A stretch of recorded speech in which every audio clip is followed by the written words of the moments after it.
Hello बच्चों, आपका स्वागत है हमारे YouTube channel mathematics subject Kumar में। जैसे कि आप लोगों को बेसिक मैथ पढ़ाया जा रहा था और बेसिक मैथ में आपका जो है 8 चैप्टर कंप्लीट हो चुका है, स्थानीय मान और जातीय मान का। जो चैप्टर वाइज हमने नोटिफिकेशन में बताया था कि 22 चैप्टर आपको पढ़ाना है, जो कि बेसिक मैथ आपका कंप्लीट हो जाएगा। आपको मैथ से घबराने की कोई आवश्यकता नहीं है। हम लोग 8 चैप्टर पढ़ चुके हैं बहुत अच्छे तरीके से। जो बच्चे नहीं पढ़े हैं वो जाके प्लेलिस्ट में जाके वीडियो देख सकते हैं। आज का जो टॉपिक है वो एलसीएम। एलसीएम बेटा बहुत ही आसान होता है और आसान तरीकों के माध्यम से इसको बताया जाएगा। और एलसीएम अगर आप कंप्लीट कर सकते हैं तो भिन्न का जोड़ घटाव गुणा भाग, चाहे वो 1 अंक की 2 अंक की या कितना भी बड़ी संख्याओं का एलसीएम निकालना हो तो बड़ी आसानी से आप निकाल सकते हैं। तो आइए हम लोग आज समय वेस्ट नहीं करते हैं। आज अपना नया चैप्टर 9th वाला आज हमारा 9वां चैप्टर है जो हम यहाँ से बनाए थे और उसमें क्या है वो है हमारा एलसीएम। ये है एलसीएम। एलसीएम को अगर आपसे पूछा जाए कि भैया अगर हिंदी में पूछा जाए एलसीएम, एलसीएम को हिंदी में बोलते हैं बेटा लासा, शॉर्ट फॉर्म में लासा। हिंदी में बोला जाता है लासा और इंग्लिश में बोला जाता है एलसीएम। लेकिन अगर आपसे कहा जाए कि एलसीएम या लासा का फुल फॉर्म या लासा का पूरा नाम क्या होता है, तो लासा का पूरा नाम होता है लघुत्तम समाप्त वर्ग। लघुत्तम समाप्त वर्ग। अब आप यहाँ से देखेंगे लघुत्तम समाप्त वर्ग, और अगर इंग्लिश में बात करें इसकी, इंग्लिश में बोला जाता है LEST, least common multiple. Least common multiple इसको शॉर्ट फॉर्म में बोला गया है एलसीएम, इंग्लिश में एलसीएम, और हिंदी में इसी को बोला गया है लासा। लासा और मासा। देखिए लासा और मासा का हम जो यहाँ से आपको सिखाने की कोशिश करेंगे, पहले तो एकदम बेसिक का एक वीडियो, इसके बाद एडवांस लेवल का जो ट्रिकी होता है, ट्रिक वाला भी एक वीडियो। कहने का मतलब यहाँ से आपको एलसीएम का 2 वीडियो मिलेगा, और 2 वीडियो जो बच्चा यहाँ से पढ़ लेता है वो कितनी भी बड़ी संख्या क्यों ना हो उसका एलसीएम बड़ी आसानी से बता सकता है। तो आइए हम समय को वेस्ट नहीं करेंगे। एलसीएम का अपना कोई निजी परिभाषा नहीं होता है, लेकिन फिर भी अगर इसकी परिभाषा आप बनाना चाहो तो बना सकते हो, या लास्ट में आपको बता दिया जाएगा। आज हम चलते हैं, सीखते हैं पहले नंबर को हम सीखते हैं गुणनखंड विधि द्वारा लघुत्तम।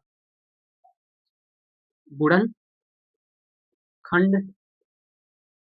विधि द्वारा एलसीएम निकालना निकालना निकालना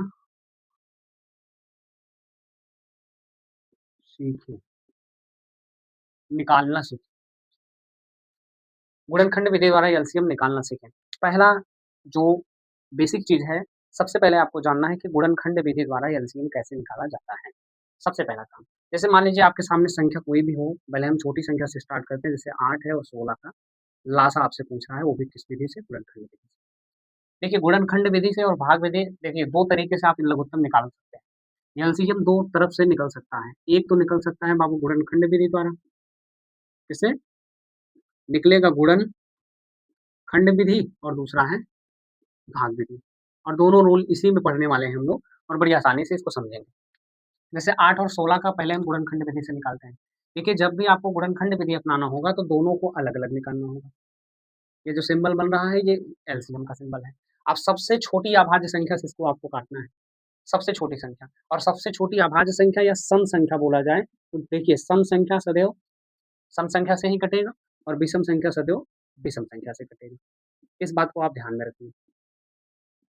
विषम संख्या विषम से कटेगी, सम संख्या सम से कटेगी, लेकिन सम आपको आना चाहिए। सम किससे कटता है, विषम किससे कटता है। तो सम संख्या का जो मानक रूप है वो 2 माना गया है। 2 से अगर कोई भी संख्या, किसी भी संख्या में अगर आप 2 से भाग कर रहे हो, अगर वो पूरी तरह विभाजित हो रही है वो हमारी सम कहलाएगी। अगर विभाजित नहीं हो रही तो वो हमारी क्या कहलाएगी, विषम कहलाएगी। ऐसे बताया जाता है ना कि वह छोटी से छोटी संख्या जो 2 से पूरी तरह विभाजित हो उसे सम कहा जाता है, और जो 2 से विभाजित नहीं होती उसे विषम कहा जाता है। तो सबसे पहले आप यहाँ से सम और विषम को थोड़ा जान लेते हैं, इसके बाद हम लोग इसके काटना सीखेंगे। और रही बात अभाज्य की, अभाज्य संख्या उसे कहते हैं वह संख्या जो स्वयं से, और वह संख्या जो 1 से और स्वयं से विभाजित हो उसे अभाज्य संख्या कहते हैं। अगर किसी अन्य संख्या से अगर विभाजित हो रही है तो वो भाज्य हो जाएगी। है बात समझ में? तो यहाँ पर हम लोग क्या सीख रहे थे, सम। और सम में हम जानते हैं कि भैया 2 हो गया, 4 हो गया, 6 हो गया, 8 हो गया, 0 हो गया, या आगे 10 ऐसे कर सकते हो, या फिर 12 कर सकते हो, 14 इसे आगे बढ़ा सकते हो। विषम संख्या में क्या होता है बाबू, विषम संख्या में 3 हो गया, 5 हो गया, 7 हो गया, 9 हो गया, सॉरी 8 नहीं है, 11 हो गया, 13 हो गया, ऐसे रहते हैं। ये सम और विषम है। वह संख्या जो 2 से भाग देने पर पूरी तरह कटे उसे हम सम कहते हैं, और संख्या जो 2 से भाग देने पर पूरी तरह विभाजित नहीं होती उसे हम विषम कहते हैं। ये आप जान सकते हैं। आप अब यहाँ से कह रहा है अभाज्य संख्या। अभाज्य संख्या किसे कहते हैं? अभाज्य संख्या वह संख्या होती है जो एक तथा स्वयं से विभाजित हो, किसी अन्य संख्या से विभाजित नहीं होती, वही हमारी अभाज्य संख्या होती है। और सबसे छोटी अभाज्य संख्या जो है हमारी वो क्या है? वो 2 है। वो ना तो 0 है, ना तो 1, वो हमारी सबसे छोटी अभाज्य संख्या कौन है? 2 है। तो इसको 2 से काटा जाएगा। तो 2 का पहाड़ा पढ़ो कितनी बार में 8 आएगा, तो 2 चौक 8, जितनी बार आप पढ़ोगे उसको नीचे लिखना है। और ये प्रक्रिया तब तक करना है जब तक इसका नीचे वाला मान 1 ना हो जाए, जब तक इसके नीचे 1 ना हो जाए। तो 2 से आप उसमें भाग करेंगे, 2 दूना 4, फिर 2 से भाग करेंगे, 2 एकम 2, ठीक आ गया। ऐसे इसमें भी करना है, 2 से भाग करेंगे, 2 अठे 16, 2 से भाग करेंगे, 2 चौक 8, फिर 2 से भाग करेंगे, 2 दूना 4, फिर 2 से भाग कर देना है, 1 आ जाएगा। कहने का मतलब इसमें भाग कर रहे हैं, जितना आ रहा है उसको नीचे लिखना है, फिर इसमें भाग कर रहे हैं, जितना आ रहा है उसको नीचे लिखना है। तब तक प्रक्रिया अपनानी है जब तक उसका मान 1 ना हो जाए। अब आपने क्या लिखा कि भैया 8 का जो गुणनखंड हमने निकाला वो 2 गुणे 2 गुणे 2 निकल गया। 16 का जो गुणनखंड आपने निकाला वो क्या निकाला? 2 गुणे 2 गुणे 2 गुणे 2 निकाल दिया। ये कर दिया भैया। अब आप क्या करेंगे? 2 का जोड़ा जिसका जोड़ा बन रहा है, उसको आपको लेना है। पहला काम क्या करना है? जिसका जोड़ा बन रहा है उसको भी लेना है, और जिसका जोड़ा नहीं बन रहा है उसको भी आपको साथ में ऐड करना है। कहने का मतलब जिसका जोड़ा बन रहा है उसको 1 मानेंगे आप। इसका लासा क्या हो जाएगा? लासा आप जब निकालेंगे तो ये हो जाएगा 2, इसका जोड़ा बना, 2 इसका जोड़ा बना, 2 इसका जोड़ा, और जिसका नहीं बन रहा उसको साथ में लिखिए। उसको छोड़ना नहीं है, सबको लिखना है, बशर्ते जिसका जोड़ा बन रहा है उसको 1 लिखना है बस। आपको शायद ये समझ में आ रहा होगा। इसको आप करेंगे 2 दूना 4, दूना 8 दूना 16, इसका जो लघुत्तम आ गया वो 16। अब इसी बात को अगर कहा जाए भैया इसको भाग विधि से लगाइए, तो भाग विधि से ही आसान हो जाएगा। कह रहा है कि भैया भाग विधि से। अगर भाग विधि से कहा जाए तो भाग विधि से देखिए 8 और 16 को साथ में ही लिखना है। अब 2 से सबसे छोटी अभाज्य संख्या क्या है हमारी? 2 है। 2 सम भी है और ये संख्या हमारे सम है, सम को सम संख्या से ही काटना पड़ेगा। ऐसे भी हो सकता है। 2 का पहाड़ा पढ़िए कितनी बार 8 आ जाएगा? 2 चौक 8, 2 अठे 16, 2 से काटिए 2 दूना 4, 2 चौक 8, फिर 2 से काटिए 2 एकम 2, 2 दूना 4, फिर 2 से काटिए 1 उतार लीजिए, 2 एकम 2। अब कितना आ गया इसका? 2 गुणे 2 गुणे 2 गुणे 2, गुणा कर दीजिए 2 दूना 4, दूना 8, दूना 16, इसका लघुत्तम कितना आ गया? 16। तो ये रहा भैया आपकी भाग विधि और ये रहा आपका गुणनखंड विधि। दोनों आपको समझ में आ गया होगा, गुणनखंड विधि और भाग विधि दोनों।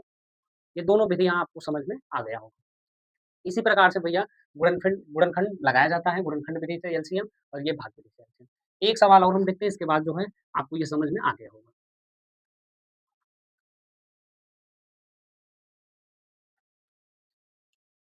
एक सवाल आप और देख लीजिए, 36 और 72 छोटी-छोटी संख्याओं को हम इसलिए बता रहे हैं ताकि आपको समझ में आए। एक हो जाएगा हमारा 87 और 81।